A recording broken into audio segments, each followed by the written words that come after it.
YouTube family, what is going on? Today we are in the box. I want to share with you guys a quick tutorial, something that I've been really nerding out on recently in my whole journey on being able to create mixes that still have that punch, still give you that feel like it's, got tons of dynamic range and movement and energy, but also being able to push to, loud levels in mastering without sacrificing the punchiness of my drums. So we all know about compression, limiting, and using those two tools as something that can help us decrease the dynamic range in our mix.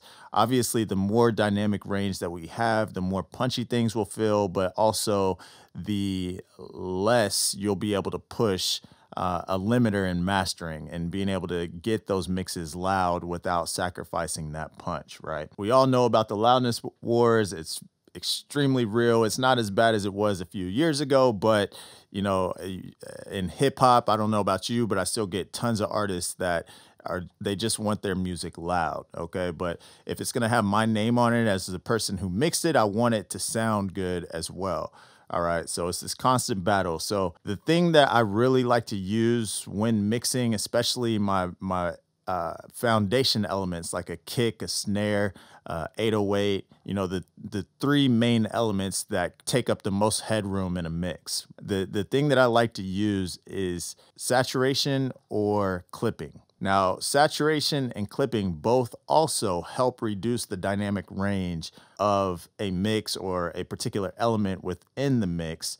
But instead of hitting, a brick wall limiter that's going to do damage to the transient of a particular sound, or a compressor that has, an attack and a release time, and no matter how quick you set the attack, it's still, there's still some of that transient that's getting through that's still going to eat up the headroom.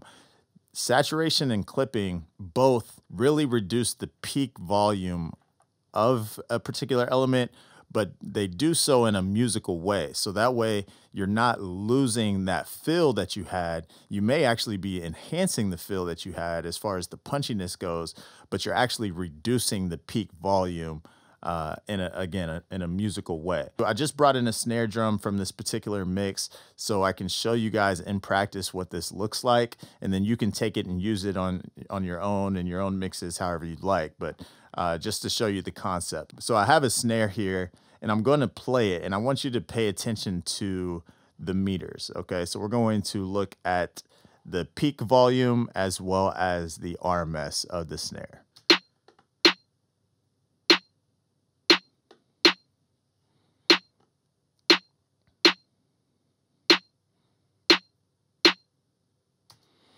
Okay, so you can see here that the peak volume hit negative 9.1.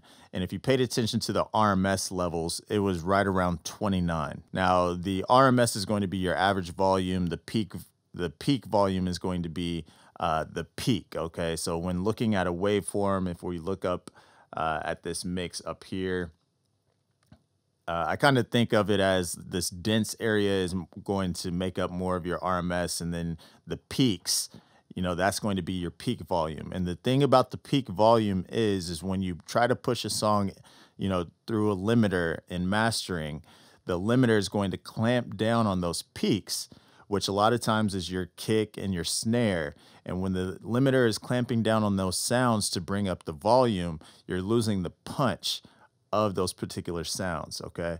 So that's why this method is something that I've really been focusing on. Now, for clipping, I like to use SSL plugins. Sometimes I like to use different saturation plugins like Lo-Fi that comes stock with Pro Tools is a great plugin to use for this as well. But I just want to do something that kind of saturates the signal so that way I still get that vibe, I still get that punch, but I can reduce the dynamic range. So with this plugin, it usually comes with the line input at 0. What I've done is I've just cranked it all the way up, so that way once I play it, you'll be able to see in the meters over here that I'm clipping the signal.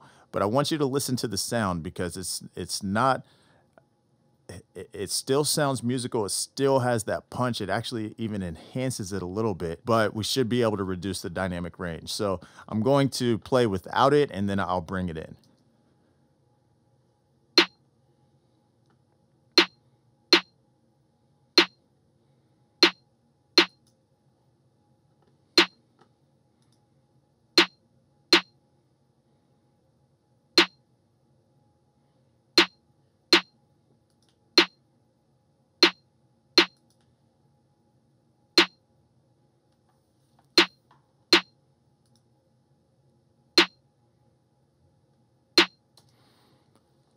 Okay, so you can see obviously clipping the plugin, but it still sounds good. It's actually enhancing the punch. It's making it a little bit more snappy.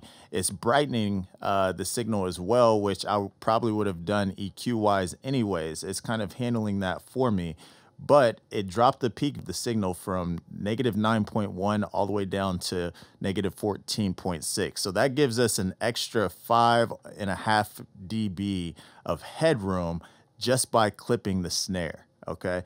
Now, looking at the meter, if we remember, the RMS was right at 29 without the clip.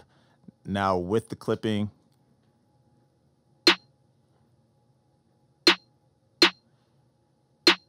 right at 29 as well. So we're getting the same volume. We're adding a little bit more punch, but we're reducing the headroom by 5.5 dB, which is going to allow us to push our mix further in mastering while keeping the sound that we want and not losing the punchiness of the snare or whatever we apply this method to, okay? So to just kind of show you guys that with these mixes, I'm going to play, the version that I applied saturation on first. And then I'll play the version without the saturation that has the more obvious peaks in it, okay? And what I want you to do is when I'm playing these, pay attention to the snare and the kick between the two. So I've got let me make sure these are matched. So I've got the gain identical on both of the two songs. You'll see right around the same RMS level, but you should be able to hear an obvious difference between the kick and the snare between the two, okay? So yeah, I'm gonna start with the version with the saturation, and then I'll go to the version without. No, I cannot chill. I've been down like God and Papa. And on the real, I need to go and skirt my wheels. Show these niggas what's the real. No, I cannot. And the version without the saturation. No, I cannot chill. I've been down like God and Papa. And on the real, I need to go and skirt my. Show these niggas what's the real. No, I cannot chill. I've been down like God and Papa. Real, I need to go and skirt my wheels. Show these niggas what's the. So you can clearly hear that the punch of the kick and the snare on the version without the saturation is really being knocked back, and that initial hit, that punch, that snap is being sacrificed with being able to push the volume up to, 7 RMS, close to 6 RMS. So if I was mastering this version without the saturation, I wouldn't push it that far because I'm, again, losing the dynamic. I'm losing the punch that I want to have with that kick and that snare. It's, a foundational part of hip hop, and I need that snare to be smacking. I need that kick to punch you in your chest. So I wouldn't be able to push this mix as loud. I wouldn't even push it as loud as I have it right now.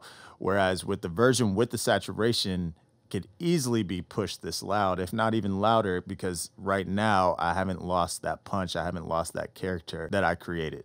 I'll play it one more time. No, I cannot chill. I've been down like God and Papa. No, I cannot chill.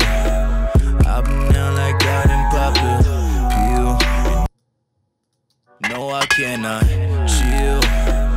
I've been down like God and Papa. And on the real, I need to go and skirt. Cool. So yeah, I just wanted to show that to you guys real quick. I hope you dig this video. It's kind of hard for me to explain it. I hope I hope it made sense. But yeah, if you dig this video, definitely give it a thumbs up, and I will be back with another vlog soon. Peace.